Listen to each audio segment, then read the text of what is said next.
Welcome to the SAP ABAP training program. In this video, we are going to discuss the architecture of SAP system. SAP का architecture क्या है, इसके बारे में हम बात करेंगे. कॉलेज डेटाबेस अगर हम देखें तो वहाँ पर वेरिएबल्स क्या होता है, स्टूडेंट, टीचर, एचओडी, डीन, एक स्टूडेंट्स में क्या सब्जेक्ट्स हैं और एज, हाइट, वेट, स्टूडेंट्स के डिफरेंट वेरिएबल्स, मार्क, जॉब, ऐसे अगर हम देखेंगे तो 50 वेरिएबल मिलेंगे वहां पर. तो इन 50 वेरिएबल्स आप उसको बोलते हैं फील्ड. और हर एक स्टूडेंट्स के साथ हम टीचर को रिलेट कर सकते हैं, टीचर के साथ एचओडी को, एचओडी के साथ डीन को. तो ये बहुत ही एक कॉम्प्लेक्स नेटवर्क बन जाता है. और अगर हम इन सारे कंसिडर करें कि ये सारे कॉलम जो है 1 to 50, तो इसको हम अगर फील्ड बोलेंगे, इसको यहाँ पर एसएपी में फील्ड बोला जाता है. और ये जो रोज है तो ये हो गया रिकॉर्ड. तो यहाँ पर अगर एक स्टूडेंट अगर लेते हैं नंबर 1 कॉलम में, तो वो स्टूडेंट का रिकॉर्ड. तो एक स्टूडेंट का एक रजिस्ट्रेशन नंबर जो यूनिक आईडी होता है, तो वो उसके डिपेंडेंट करता है, इस टेबल को डिफाइन कर सकता है कि इस स्टूडेंट रजिस्ट्रेशन नंबर के क्या क्या वेरिएबल हो सकते हैं. अगर हम ऐसा देखा जाए तो यहाँ पर कितने रिकॉर्ड हो सकते हैं. अगर एक कॉलेज में 5000 बच्चे हैं तो 5000 records will be there in this row and the columns will be nearly 1 to 50.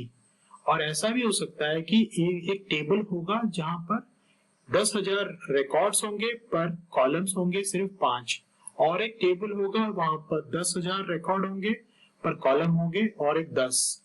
पहले वाले टेबल को दूसरे वाले टेबल के साथ अगर हम इंटररिलेट करेंगे तो ये सब एक्सेल सीट में आप नहीं कर सकते. करेंगे तो भी बहुत कॉम्प्लेक्स हो जाएगा. इसीलिए एसएपी मार्केट में लीडिंग नंबर 1 कंपनी है. नंबर 3 में नहीं आती है and it is one of the most popular. तो एसएपी का आर्किटेक्चर के बारे में जानते हैं. एसएपी के आर्किटेक्चर में लिखा है एसएपी R3 सिस्टम. R3 का सिस्टम, इसका मतलब क्या है? 3 टायर आर्किटेक्चर्स. R2 का मतलब है 2 टायर आर्किटेक्चर. उसी तरह R1 का मतलब है 1 टायर आर्किटेक्चर.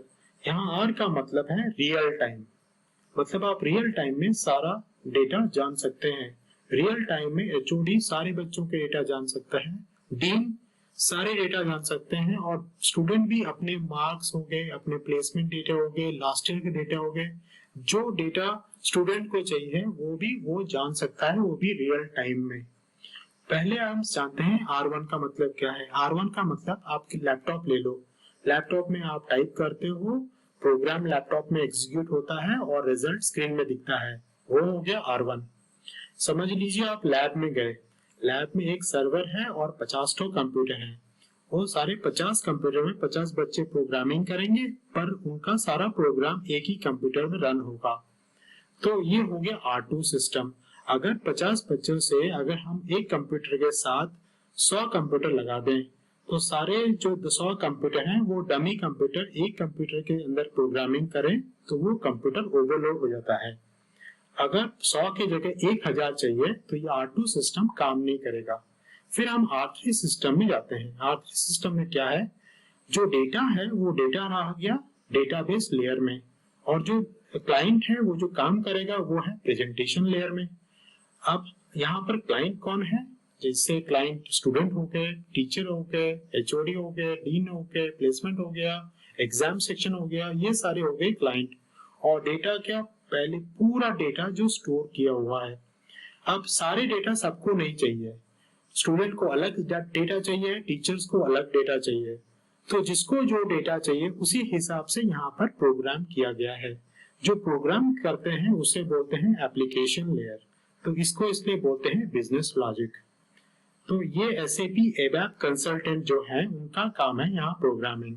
इस लेयर को मेंटेन करने के लिए जो इंजीनियर चाहिए वो है एसएपी बेसिस, BASIS. अब इसमें क्या लिखा है? Independent module. मतलब ये तीनों इंडिपेंडेंट मॉड्यूल का मतलब ये तीनों अलग अलग अपने आप इसको अलग मेंटेन करो, एप्लीकेशन लेयर को अलग मेंटेन करो, डेटाबेस लेयर को अलग मेंटेन करो. कोई किसी पे डिपेंड नहीं होगा, पर जब वो काम करते हैं तो प्रेजेंटेशन लेयर एप्लीकेशन लेयर से ही इंटरेक्ट होगा और एप्लीकेशन लेयर जो डेटा मांगा गया है वो डेटाबेस लेयर से लेकर उसको प्रोसेस करके फिर प्रेजेंटेशन लेयर में देगा। इसको बोलते हैं client server architecture. Client server architecture को कैसे समझे, जैसे एक फाइनल ईयर लड़का एक फर्स्ट ईयर लड़के से कुछ मांग रहा है, तो यहाँ पर वो फाइनल ईयर बन जाएगा क्लाइंट और फर्स्ट ईयर बन गया सर्वर। दूसरे दिन फर्स्ट ईयर फाइनल ईयर से बोला कि भैया मुझे कुछ किताब चाहिए, तो वो फर्स्ट ईयर बन गया क्लाइंट और फाइनल ईयर बन गया सर्वर। तो इस तरह क्लाइंट सर्वर दोनों तरफ से कोई भी क्लाइंट बन सकता है, कोई भी सॉफ्टवेयर सर्वर बन सकता है, डिपेंड करता है कि कौन मांग रहा है और कौन दे रहा है। तो यहाँ पर एक पहला लेयर है presentation layer, consist of user interface. यहाँ पर यूजर ही काम करते हैं। रन ऑन क्लाइंट मशीन, मतलब यूजर क्या कर सकते हैं, उनके पास एक मशीन होगा यानी लैपटॉप होगा जहां पर वो ग्राफिकल यूजर इंटरफेस एक प्रोग्राम एक सॉफ्टवेयर वो लोड करेगा जो कि इंटरफेस करता है एप्लीकेशन लेयर से। एप्लीकेशन लेयर उसके पास नहीं होता, एप्लीकेशन लेयर होता है सर्वर के पास। Send request to the application server, जहां पर वो GUI का काम क्या करता है, हेल्प क्या करता है, वो रिक्वेस्ट भेजता है एप्लीकेशन सर्वर के पास।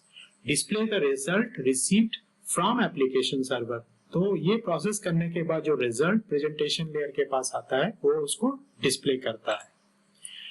अब एप्लीकेशन लेयर क्या होता है, ये एक सॉफ्टवेयर लेयर है, राइट। तो मल्टीपल एप्लीकेशन सर्वर का मतलब बहुत सारे एप्लीकेशन सर्वर होते हैं। ऐसा नहीं कि एक ही एप्लीकेशन सर्वर है, बहुत सारे एप्लीकेशन सर्वर है, हम आगे जाके देखेंगे। और उसके अंदर क्या है, मैसेजिंग सर्वर भी है फॉर कम्युनिकेशन विद इन, आपस में उनके बातें करने में, तो भी हम आगे पढ़ेंगे। तो ये एप्लीकेशन लेयर का काम क्या है, एग्जीक्यूशन। डेटाबेस लेयर, डेटाबेस जहां पर डेटा रहते हैं, ऑल द परसिस्टेंट डेटा, मतलब वो डेटा सारे डेटा वहीं रहेंगे और वो उनको सिक्योरिटी भी रहेगी और वो मॉडिफाई होके भी वहां रहेंगे। दैट मींस ये डेटा खराब नहीं होने वाले। Manage by RDBMS model, data stored in one और मोर टेबल, क्योंकि डेटा टेबल के हिसाब से ही रहते हैं। तो पहला टेबल है, मैंने जैसे बताया था उनके जैसे रोज हैं, तो वो सारे रोज जो उसको रिकॉर्ड बोलते हैं, ये सारे को यूनिक की दिया हुआ है। दूसरे टेबल का ऑब्वियसली उसके सारे रिकॉर्ड्स को यूनिक की दिए होंगे।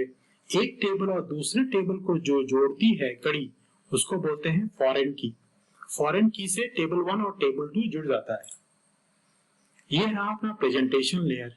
प्रेजेंटेशन लेयर को हम अगर डिस्क्राइब करें तो प्रेजेंटेशन लेयर जो यहाँ पर दिख रहा है, ये प्रेजेंटेशन लेयर यहाँ जो बॉक्स है, इसके अंदर 3 ऑप्शंस हैं। एक, सपोज मेरे पास एक विंडो पीसी है, मैं उसके अंदर GUI लोड कर देता हूँ।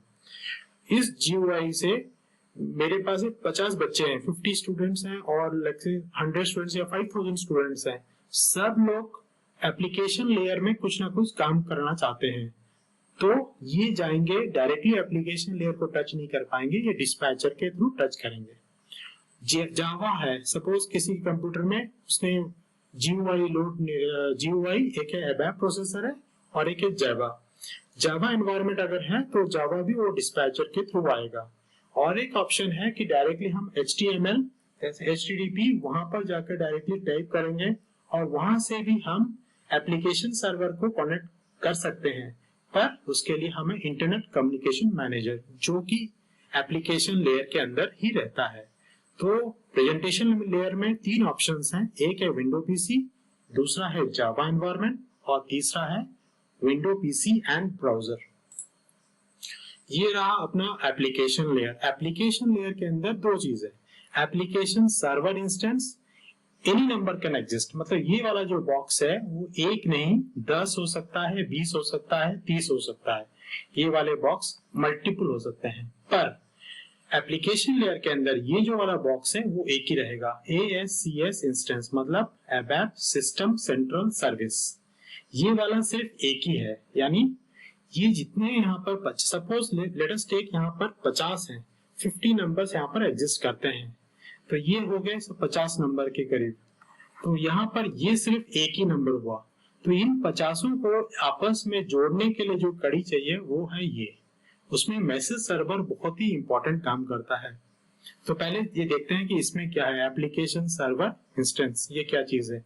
एप्लीकेशन सर्वर के अंदर start service 1, gateway 2, ICM internet communication manager 3, SAP web dispatcher 4 और एबैप डिस्पैचर, ये 5 चीज हो गए सिंगल। और वर्क प्रोसेस, ये वर्क प्रोसेस जो कि क्लाइंट के साथ जुड़े होते हैं C1 C2, ये वर्क प्रोसेस क्लाइंट के साथ नहीं जुड़े होते हैं। ये वर्क प्रोसेस क्लाइंट यहाँ से जो GUI में होता है, क्लाइंट यहाँ से जुड़े होते हैं SAP GUI से। क्लाइंट यहाँ से एप्लीकेशन लेयर में आ सकते हैं, वेब ब्राउजर के थ्रू भी एप्लीकेशन लेयर में आ सकते हैं, और उनको आना पड़ता है थ्रू एबैप डिस्पैचर। अगर वेब ब्राउजर यूज करते हैं तब उनको भी आना पड़ेगा ICM से, इंटरनेट कम्युनिकेशन मैनेजर। और अगर ये प्रोग्राम करते समय उसको किसी दूसरे SAP सिस्टम के साथ कनेक्ट करना है, वो होगा गेटवे। तो गेटवे SAP सिस्टम को दूसरे SAP सिस्टम या बाहर के किसी से कनेक्ट करना है आउटसाइड, तो वो गेटवे यूज करता है। डिटेल हम और थोड़ी देर बाद और भी पढ़ेंगे। मैसेज सर्वर क्या करता है, जब दो यहाँ पर क्लाइंट है तो उनके बीच में भी वो चेक कर सकता है, और एक वर्क प्रोसेस और दूसरे वर्क प्रोसेस के बीच में भी इंटर रिलेशन चेक कर सकते हैं। वो करने का एक ही तरीका है मैसेज सर्वर। और है क्या, NQ सर्वर। NQ सर्वर मतलब ये एक प्रोटेक्शन की तरह, एक लॉक की तरह काम करता है। यानी वर्क प्रोसेस नंबर 1 अगर ये काम कर रहा है तो उस समय क्लाइंट 1 वर्क प्रोसेस 1 से काम कर रहा है, तो दूसरा क्लाइंट यहाँ पर काम नहीं कर पाएगा।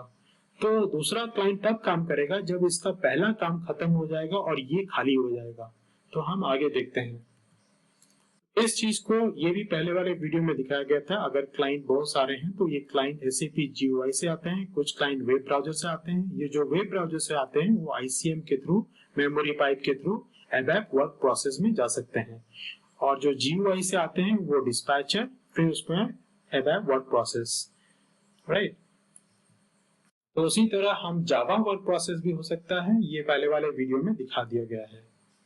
तो ये भी आर्किटेक्चर है जहां पर हम ये फिर से बताते हैं कि एबैप वर्क प्रोसेस के थ्रू ही डेटाबेस को टच किया जा सकता है, और एबैप वर्क प्रोसेस को एक्सेस करने के लिए मल्टीपल क्लाइंट होते हैं। Client 1, client 2, client n number of 1000 number of client can be connected, but they are connected through a dispatcher.